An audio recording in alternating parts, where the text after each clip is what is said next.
Hello and welcome to this unboxing / review of Battlefront's Team Yankee series source book called The Free Nations.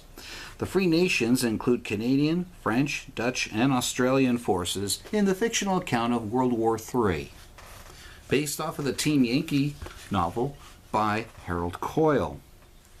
So it gives you a little bit of quick background of the war, and it talks about the things that you will find on the inside. But let's take a look here for that.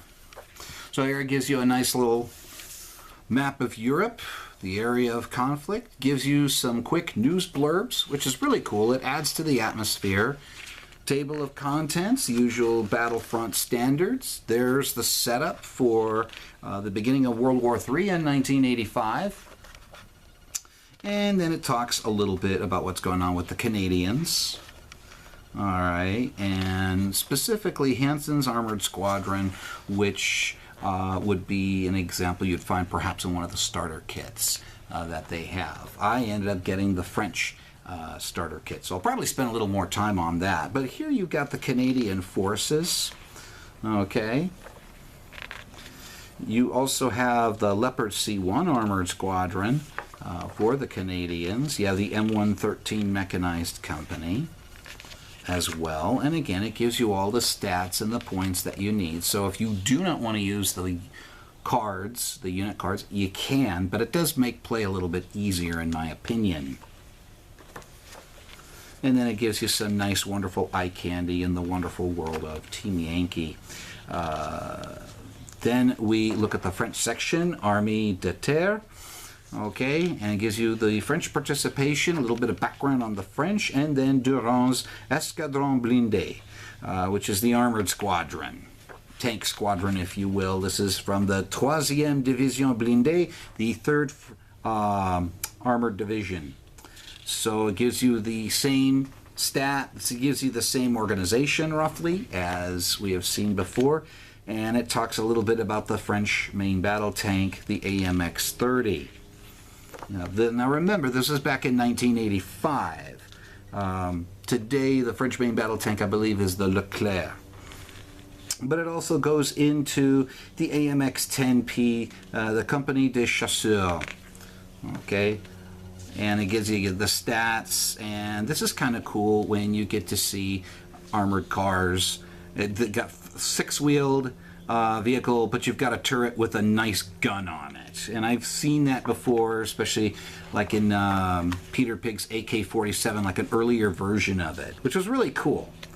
Cavalry Squadron, now you have another French vehicle, the VAB, the VAB, okay, and that's the Mechanized Infantry. They've got the Milan as well. As we're going through division support, you have the Mephisto platoon. You also have self-propelled artillery platoon. You also have AMX-13 and its variations. You also have the Gazelle helicopters. Now you could take a choice of either having them armed with the hot missiles or the 20mm cannon. The hot missiles are nasty against Russian armor. They are more powerful than the American-made tow missiles, which is really cool. It was a French and German developed weapon. And of course some nice wonderful eye candy here. And then after that we look at what's going on with the Netherlands. And you can see a background on the Netherlands and then their participation in the war. And again, looking at an example of a Dutch tank squadron. Okay, and then that gives you again the same diagrams as you've seen in the others about how they're organized, what are the compulsory units you need to take, which again, you need an HQ, and then you need at least 2 platoons that are compulsory as marked by the black boxes here. Moving on here, we go through, there is their armored infantry, and again, they put it in their native tongue, which is really cool because it gives you an idea how the other countries refer to their units, their armed forces. Okay, so going on through, and you can see that they have bought things from the Americans, like the M113, the M109, as opposed to developing their own equipment, and again some more wonderful eye candy and coming through. And then we got the Anzacs. If you're not familiar with Anzac, it's really a combination of Australian and New Zealand. They work together as a corps, hence the idea of Anzac, which I believe started in World War I, and that happened in World War II, and of course here in our fictionalized account of World War III. So again, this gives you more of a story. Australian and New Zealand forces, the same organization, hence the term Anzac. You can notice that there is the Leopard 1 squadron, okay, the M113 mechanized company. Again, you know, they buy the stuff from the United States, but I'm sure they modify it for their own use.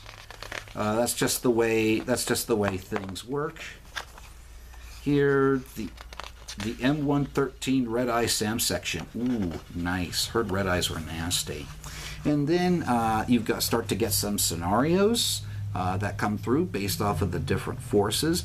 I don't think there's anything preventing you from using these scenario ideas to create your own scenarios with the forces that you already have. I mean, that's one of the things. You know, this game is originally meant to be a tournament game, but then there are people who look at that as playing scenario type games, which I think is awesome. I like scenario type games. I like group games myself. And then, of course, they give you the painting guide, and it tells you about the colors that you can use and whatnot. Tells you how to paint up the Aussies, and then the NATO infantry as well. And then it gives you the starter box deals that you have. Now keep in mind that the starter box that's all that it's intended to be. Get your feet wet in a particular army and see if you like it. It will give you roughly a section of attack helicopters and a small platoon of tanks. This is not going to fulfill your compulsory builds for an HQ and 2 platoons. It won't do it. You need a little bit of extra. However, what you can use with these, you can also have them as allies if you have another army. For example, if I have an American army, I could have an allied section where I could use the 3 tanks of Durand's Devils, okay? Or, as an allied section, I could instead use the attack helicopters with their hot missiles.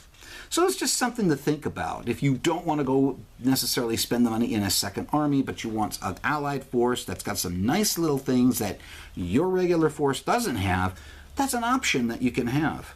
So we got NATO's first line of defense, Durand's Devils. Okay. I know that there's a couple of others in here, but again, then we show some other painting guides for the French and the Canadians. It gives you guys some other ideas. The Dutch, the Australians. Okay. And then as we come to the back here, we've got the Leopard and the AMX-30, and it gives you a little bit more detail to it.